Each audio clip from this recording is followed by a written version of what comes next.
ओम शांति। बाबा good morning. आज बाबा के 11 सितंबर 2021 के महावाक्य हैं। बाबा ने सार में कहा, मीठे बच्चे, सत्य बाप सचखंड स्थापन करते हैं। तुम बाप के पास आए हो नर से नारायण बनने की सच्ची सच्ची नॉलेज सुनने। बाबा ने प्रश्न पूछा, तुम बच्चों को अपने गृहस्थ व्यवहार में बहुत बहुत संभाल कर चलना है, क्यों? तो बाबा ने उत्तर में कहा, क्योंकि तुम्हारी गत मत सबसे न्यारी है, जो आज तक किसी भी गुरु ने या किसी भी कथाकार ने या किसी भी पंडित ने, किसी भी मनुष्य आत्मा ने नहीं कही।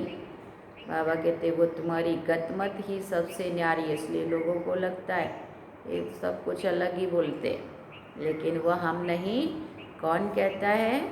शिव बाबा, स्वयं परम पिता परमात्मा, जिनकी गतमत हमें मिले, इसलिए वो सबसे न्यारी है। तुम्हारा गुप्त ज्ञान है, इसलिए विशाल बुद्धि बन सबसे तोड़ निभाना है। अंदर में समझना है हम सब भाई भाई व भाई बहन हैं। बाकी ऐसे नहीं कि स्त्री अपने पति को कहे तुम मेरे भाई हो, झगड़ा हो जाएगा, है ना। अंदर से आत्मा के रूप में भाई भाई हैं। इसलिए वो समझने की बात है, कहने की नहीं। इससे सुनने वाले कहेंगे इनको क्या हो गया। युक्ति से चलना है। ओम शांति। रूहानी बाप बैठ बच्चों को समझाते हैं। रूहानी अक्षर ना कहकर सिर्फ बाप कहें तो भी अंडरस्टूड है, ये रूहानी बाप है। बाप बैठ बच्चों को समझाते हैं। सब अपने को भाई भाई तो कहते ही हैं, तो बाप बैठ समझाते हैं बच्चों को। सबको तो नहीं समझाते होंगे। गीता में भी लिखा हुआ है, भगवानुवाच। बाबा पूछते किसके प्रति? भगवान के हैं सब बच्चे। वो भगवान बाप है तो भगवान के बच्चे सभी ब्रदर्स हैं, आत्मा के नाते से भाई भाई हैं। भगवान ने ही समझाया होगा, राजयोग सिखाया होगा। अभी तुम्हारी बुद्धि का ताला खुला हुआ है, तुम्हारे सिवाय ऐसे ख्यालात और कोई के चल ना सके। जिन जिन को संदेश मिलता जाएगा वो स्कूल में आते जाएंगे, पढ़ते जाएंगे। कौन से स्कूल की बात कर रहे हैं बाबा? इस ईश्वरीय विश्वविद्यालय की। जिन जिन को संदेश मिलता जाएगा, निश्चय होता जाएगा, समझते जाएंगे, वो आके पढ़ते जाएंगे, समझेंगे। प्रदर्शनी तो देखी, अब जाकर ज़्यादा सुने। पहली मुख्य बात है ज्ञान सागर पतित पावन गीता ज्ञान दाता शिव भगवानुवाच। उनको ये पता पड़े कि इनको सिखलाने वाला, समझाने वाला कौन है। वो सुप्रीम सोल ज्ञान का सागर निराकार है। वो है ही ट्रुथ, इसलिए क्या कहते हैं? गॉड इज ट्रुथ, या फिर सत्यम शिवम सुंदरम। वो है ही ट्रुथ, वो सत्य ही बताएगा ना, फिर उसमें कोई प्रश्न उठ नहीं सकता है। तुमने सब छोड़ दिया ट्रुथ के ऊपर, तो पहले इस पर समझाना है कि हमको परमपिता परमात्मा ब्रह्मा द्वारा राजयोग सिखाते हैं। ये राजाई पद है जिसको निश्चय हो जाएगा कि जो सभी का बाप है, वो पारलौकिक बाप बैठ समझाते हैं, वही सबसे बड़ी अथॉरिटी है, तो दूसरा कोई प्रश्न उठ ही नहीं सकता। वो है पतित पावन। जब वो यहाँ आते हैं तो ज़रूर अपने टाइम पर आते होंगे। हाँ, परमात्मा के भी आने का टाइम है ना, बीच में तो नहीं आ सकते ना। तुम देखते भी हो, ये वही महाभारत की लड़ाई है। विनाश के बाद वाइसलेस दुनिया होनी है। ये मनुष्य जानते नहीं है कि भारत ही वाइसलेस था। बुद्धि चलती नहीं है, गोदरेज का ताला लगा हुआ है। उनकी चाबी एक बाप के पास ही है, इसलिए ये किसी को भी पता नहीं है कि तुमको पढ़ाने वाला कौन है। दादा समझ लेते हैं, वो टीका करते हैं, कुछ बोलते हैं, इसलिए पहले पहले ये समझाओ कि इसमें लिखा है शिव भगवान उवाच। वो इनको दादा समझ लेते हैं, इसलिए वो फिर बातें करते हैं, टीका करते हैं। बाकी उनको समझाओ कि जब ये लिखा हुआ है शिव भगवान उवाच, तो वो तो है ही ट्रुथ, वो थोड़ी ऐसा वैसा बोलेंगे, और वो जो बोलेंगे वो सत्य होगा, तो उसमें टीका करने की बात ही नहीं है। बाप है ही नॉलेजफुल, सृष्टि के आदि मध्य अंत का नॉलेज समझाते हैं, सृष्टि के आदि मध्य अंत का राज समझाते हैं। ये शिक्षा अभी तुमको उस बेहद के बाप से मिलती है। वही सृष्टि का रचयिता है, पतित सृष्टि को पावन बनाने वाला है। तो पहले पहले बाप का परिचय देना है। उस परम पिता परमात्मा से आपका क्या संबंध है, वो नर से नारायण बनने की सच्ची नॉलेज देते हैं। बच्चे जानते हैं बाप सत्य है, जो बाप ही सचखंड बनाते हैं। तुम यहाँ आए ही हो नर से नारायण बनने, और लिखा हुआ क्या है, नर ऐसी करनी करे जो नारायण बन जाए, नारी ऐसी करनी करे जो लक्ष्मी बन जाए। तो हम यहाँ आए ही हैं नर से नारायण बनने। कैसे बनेंगे? करनी से। बाबा जो कहता है उसको प्रैक्टिकल रूप देने से। तो बाबा कहते बैरिस्टर के पास जाएंगे तो समझेंगे हम बैरिस्टर बनने आए हैं। अभी तुमको निश्चय है कि हमको भगवान पढ़ाते। क्या निश्चय है? कि हमको भगवान पढ़ाते। कई निश्चय करते भी हैं, फिर संशय बुद्धि हो जाते हैं, तो उनको सब कहते हैं तुम तो कहते थे हमें भगवान पढ़ाते हैं, फिर भगवान को क्यों छोड़ आए हो। पहले बड़े नशे से लोगों को हम समझा रहे होते हैं भगवान सृष्टि पर आ चुका है, दुनिया बदल रही है, विनाश का समय है ना। भगवान को पहचानो, उनको याद करो, और फिर खुद ही उन बातों को ना समझ के या संशय बुद्धि हो करके बाबा को छोड़ के फिर चले जाते हैं। और फिर बाबा कहते, फिर तो लोग कहने लगते हैं कि तुम तो कहते थे हमें भगवान पढ़ाते हैं, फिर क्यों भगवान को छोड़ के आ गए, है ना। वही डिसर्विस होती है ना फिर। तो बाबा कहते भगवान उवाच है, बाबा कहते संशय आने से ही भागंती हो जाते हैं ना। संशय आया तो भागंती हो गए। बाबा कहते कोई ना कोई विक्रम करते हैं। भगवान उवाच है काम महाशत्रु है, उन पर जीत पाने से ही जगत जीत बनेंगे। कोई न, बाबा कहते जो पावन बनेंगे वही पावन दुनिया में जाएंगे। यहाँ है ही राजयोग की बात, तुम जाकर राजाई करेंगे। बाकी जो आत्माएं हैं वो अपना हिसाब किताब चुकतू करके वापस चली जाएंगी। ये कयामत का समय है। अब ये बुद्धि कहती है सत्युग की स्थापना जरूर होनी है। पावन दुनिया सत्युग को कहा जाता है, बाकी सब मुक्ति धाम में चले जाएंगे। उनको फिर अपना पार्ट रिपीट करना है। तुम भी अपना पुरुषार्थ करते रहते हो पावन बन और पावन दुनिया का मालिक बनने के लिए। मालिक तो अपने को समझेंगे ना, प्रजा भी मालिक है। अभी प्रजा भी कहती है ना हमारा भारत, तुम समझते हो अभी सब नरकवासी है। अभी हम स्वर्गवासी बनने के लिए राजयोग सीख रहे हैं। सभी तो स्वर्गवासी नहीं बनेंगे ना। बाप कहते हैं जब भक्ति मार्ग पूरा होगा तब ही मैं आऊँगा। मुझे ही आकर सब भक्तों को भक्ति का फल देना है। मेजॉरिटी तो भक्तों की है ना। सभी पुकारते रहते हैं हे गॉड फादर, भक्तों के मुख से ओ गॉड फादर, हे भगवान, ये जरूर निकलेगा। अब भक्ति और ज्ञान में फर्क है। तुम्हारे मुख से कभी हे ईश्वर या हे भगवान नहीं निकलेगा। हे ईश्वर कहना, हे भगवान कहना माना दुख से और ढूंढने के लिए।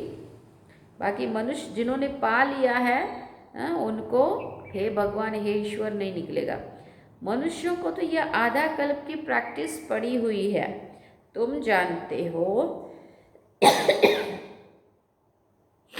तुम जानते हो वो हमारा बाप है। तुमको हे बाबा थोड़ी कहना है। तुमको हे बाबा थोड़ी कहना है। बाप से तुमको वर्षा लेना है। पहले तो ये निश्चय हो कि हम बाप से वर्षा लेते हैं। बाप बच्चों को वर्षा लेने के अधिकारी बनाते हैं।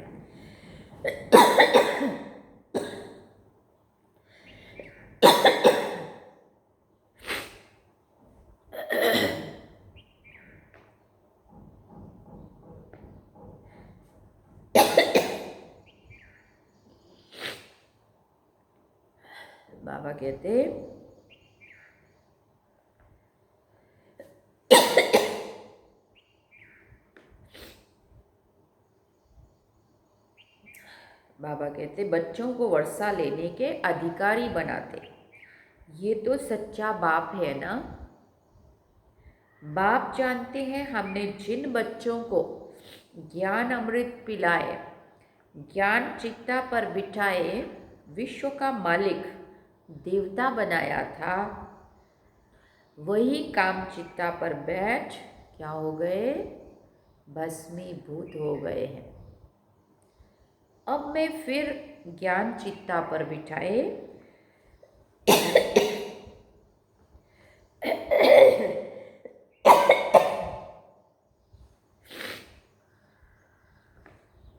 बाबा कहते अब मैं फिर ज्ञान चित्ता पर बिठाए घोर नींद से जगाए स्वर्ग में ले जाता हूँ।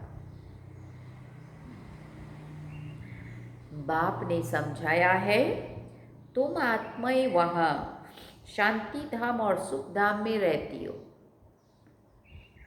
फिर बाबा कहते सुख धाम को कहा जाता है वॉइसलेस वर्ल्ड, संपूर्ण निर्विकारी दुनिया। वहाँ देवताएं रहते हैं और वो है स्वीट होम, आत्माओं का घर।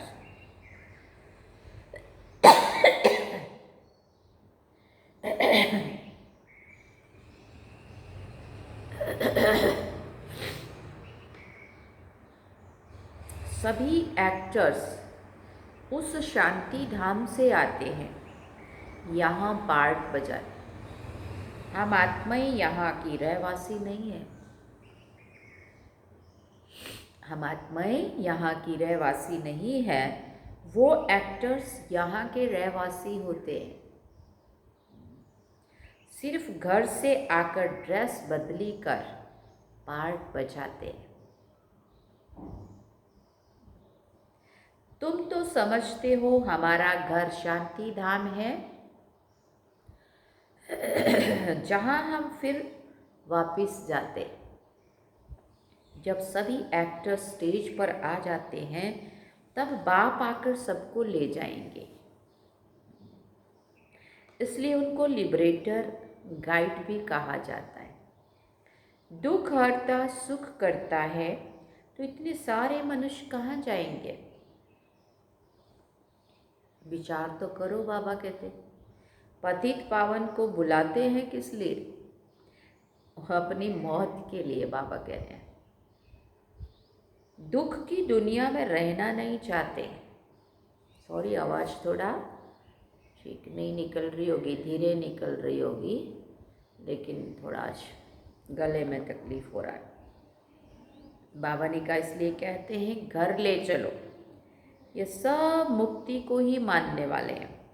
भारत का प्राचीन योग भी कितना मशहूर है ना। बाबा कहते विलायत में भी जाते हैं प्राचीन राजयोग सिखलाने। क्रिश्चियन में बहुत हैं जो सन्यासियों का मान रखते हैं।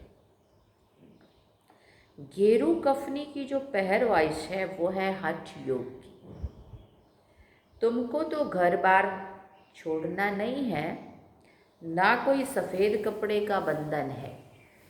ये तो हमारी यूनिफॉर्म है, पहननी चाहिए। क्लास के टाइम पे बाबा ने आगे पीछे तो छुट्टी दी है। घर परिवार संसार में रहने वालों को, आप सभी भाई बहनों को हाँ, जो समर्पित हैं, सेंटर पर हैं, उन्हों की ये यूनिफॉर्म है जिनको ये पहन के रखनी होती है। बाकी तो घर में रहने वाले भाई बहनें क्लास में आने के लिए पहने तो बहुत अच्छा है।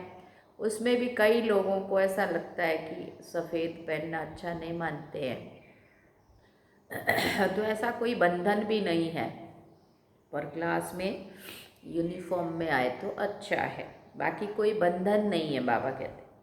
परंतु सफ़ेद अच्छा है। तुम भट्टी में रहे हो तो ड्रेस भी यही हो गई। आजकल सफ़ेद पसंद करते। मनुष्य मरते हैं तो सफ़ेद चादर डालते हैं।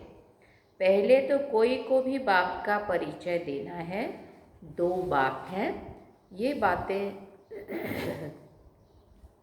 समझने में टाइम लेती है। प्रदर्शनी में इतना समझा नहीं सकेंगे। सतयुग में 1 बाप, इस समय है तुमको 3 बाप।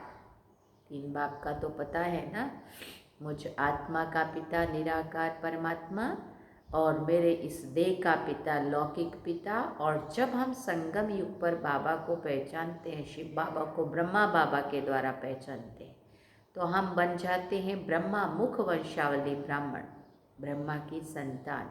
इसलिए ब्रह्मा बाबा हमारा अलौकिक पिता। तो लौकिक, अलौकिक और पारलौकिक बाबा कहते इस समय तुमको है 3 बाप, क्योंकि भगवान आते हैं प्रजापिता ब्रह्मा के तन में। वो भी तो बाप है ना सबका। अच्छा, अब तीनों बाप में ऊंच वर्षा किसका है? तीनों बाप में सबसे ऊंच वर्षा किसके द्वारा मिलता है? तो शिव बाबा ही कहेंगे ना। निराकार बाप वर्षा कैसे देंगे? वो फिर देते हैं ब्रह्मा द्वारा। मिलता ब्रह्मा बाबा के द्वारा है, लेकिन देने वाला कौन है? शिव बाबा। ब्रह्मा द्वारा स्थापना करते और ब्रह्मा द्वारा वर्षा भी देते। इस चित्र पर तुम बहुत अच्छी रीति समझा सकते हो। शिव बाबा है, फिर ये प्रजापिता ब्रह्मा, आदि देव है, आदि देवी, ये है ग्रेट ग्रेट ग्रैंडफादर। बाप कहते हैं मुझ शिव को ग्रेट ग्रेट ग्रैंडफादर नहीं कहेंगे, मैं तो सबका बाप हूँ। ये है प्रजापिता ब्रह्मा। तुम हो गए भाई बहन, आपस में क्रिमिनल असॉल्ट हो ना सके। अगर दोनों की आपस में विकार की दृष्टि खींचती है तो बाबा कहते गिर पड़ते हैं, बाप को भूल जाते हैं। अगर दोनों की, बाबा ने कहा, बाप कहते हैं तुम हमारा बच्चा बनकर काला मुँह करते हो। बेहद का बाप बच्चों को समझाते हैं। क्या समझाते हैं? कि तुमको ये नशा चढ़ा हुआ है, जानते हो गृहस्थ व्यवहार में भी रहना है, लौकिक संबंधियों को भी मुंह देना है। अब जिनके बीच में रह रहे हैं उनको भी बाबा कहते हैं उनका भी सुनना है या मानना है, उनके द्वारा उनकी भी प्रति जो जिम्मेवारियां हैं वो भी निभानी। लौकिक बाप को तुम बाप कहेंगे ना, उनको तो तुम भाई तो नहीं कह सकते हो। आत्मा के नाते से भले अपना बाप भी भाई है, परंतु उनको भाई तो नहीं कह सकते ना लोगों के बीच में। ऑर्डिनरी में वो बाप को बाप ही कहेंगे। बुद्धि में है कि ये हमारा लौकिक बाप है। ज्ञान तो है ना, ये बड़ा विचित्र ज्ञान है। आजकल करके नाम भी लेते हैं, परंतु कोई विजिटर आदि बाहर के आदमी के सामने भाई कह दो तो वो समझेंगे इनका माथा खराब हो गया है। इसमें बड़ी युक्ति चाहिए। तुम्हारा गुप्त ज्ञान, गुप्त संबंध है। अक्सर करके स्त्रियां पति का नाम नहीं लेती हैं, पति स्त्री का नाम ले सकते हैं। इसमें बड़ी युक्ति से चलना है, लौकिक से भी तोड़ निभाना है। बुद्धि चली जानी चाहिए ऊपर। हम बाप से वर्षा ले रहे हैं, बाकी चाचे को चाचा, बाप को बाप कहना पड़ेगा। सुना? जो ब्रह्मा कुमार कुमारी नहीं बने हैं वो भाई बहन नहीं समझेंगे। जो बीके बने हैं वही इन बातों को समझेंगे। बाहर वाले तो और पहले ही चमकेंगे। इसमें समझने की बुद्धि अच्छी चाहिए। बाप तो बच्चों की विशाल बुद्धि बनाते हैं। तुम पहले हद की बुद्धि में थे, अभी बुद्धि चली जाती है बेहद में। वो हमारा बेहद का बाप है, ये सब हमारे भाई बहन हैं। लेकिन घर में सासू को सासू ही कहेंगे, बहन थोड़ी कहेंगे। सासू को बहन कहने जाओगे तो भी झगड़ा हो जाएगा, बदनामी, डिसर्विस भी हो जाती है ना। फिर लोग बोलेंगे क्या सीखते हैं वहाँ जाके। घर में रहते बड़ी युक्ति से चलना है, नहीं तो लोग कहेंगे ये तो पति को भाई और सासू को बहन कह देते, ये क्या है। और कई बार ब्रह्मा कुमारों को, भाई बहनों को ज़्यादा नशा चढ़ जाता है तो फिर वो अलौकिकता में ही बात करते हैं सबसे। इसलिए बाबा कहते हैं फिर डिसर्विस होती है। ये ज्ञान की बातें तुम ही जानो और ना जाने कोई। कहते हैं ना प्रभु तेरी गत मत तुम ही जानो।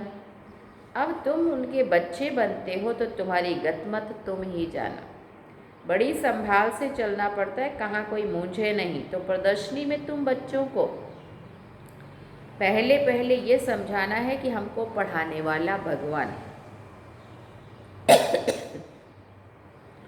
अब तुम बताओ भगवान कौन है? निराकार शिव है या देहधारी श्री कृष्ण?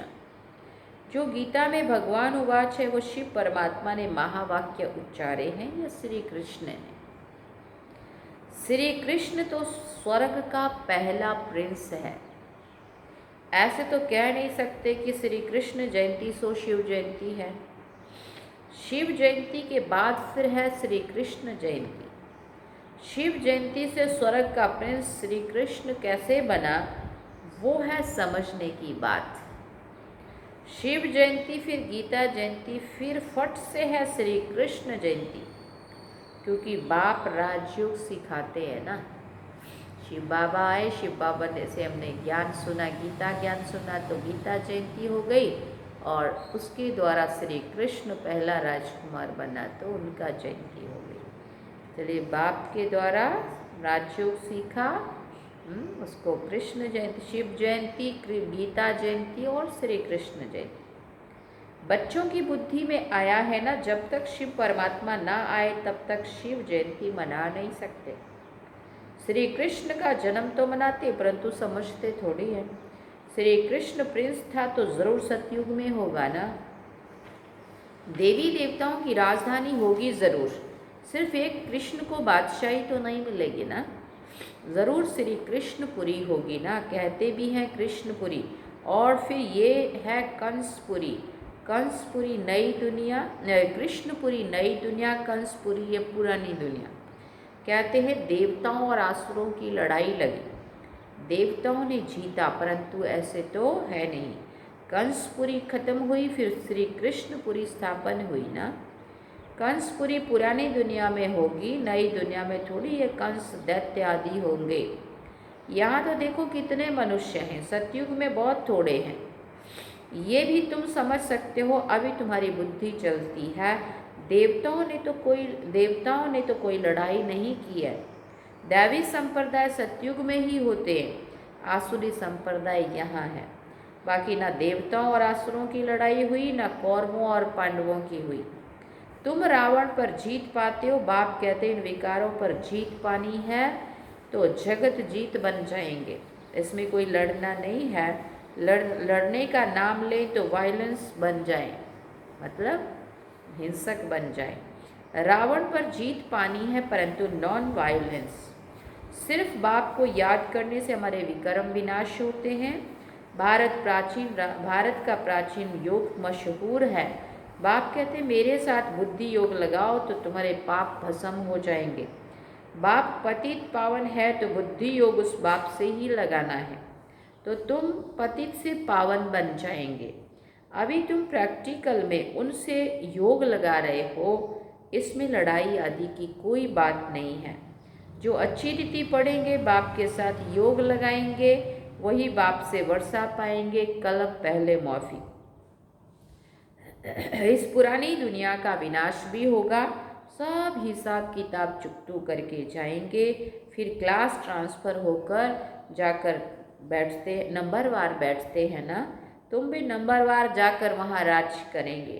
कितनी समझ की बातें हैं। अच्छा, मीठे मीठे सिकिल दे बच्चों प्रति माता पिता बाप दादा का याद प्यार और गुड मॉर्निंग। रूहानी बाप की रूहानी बच्चों को नमस्ते। हम रूहानी बच्चों की रूहानी माता पिता बाप दादा को दिल व जान सिकवा प्रेम से याद प्यार गुड मॉर्निंग नमस्ते थैंक्स बाबा। धारणा के लिए मुख्य सार है। पहला पॉइंट, इस कयामत के समय जबकि सत्युग की स्थापना हो रही है तो पावन जरूर बनना है।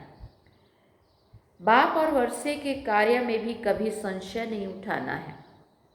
दूसरी बात, ज्ञान और संबंध गुप्त है, इसलिए लौकिक में बहुत युक्ति से विशाल बुद्धि बनकर चलना है। ऐसे कोई शब्द नहीं बोलने हैं जो सुनने वाले मूंझ जाए। जैसे बाबा ने ऊपर एग्जाम्पल दिया ना, सासू को बहन और पति को भाई। वरदान है, मन मत पर मत को समाप्त कर श्रीमत पर पद्मों की कमाई जमा करने वाले पद्मा पदम भाग्यशाली भव। मनमत परमत को समाप्त कर श्रीमत पर पद्मों की कमाई जमा करने वाले पद्मा पदम भाग्यशाली भव। श्रीमत पर चलने वाले एक संकल्प भी मनमत व परमत पर नहीं चल सकते। स्थिति की स्पीड यदि तेज नहीं होती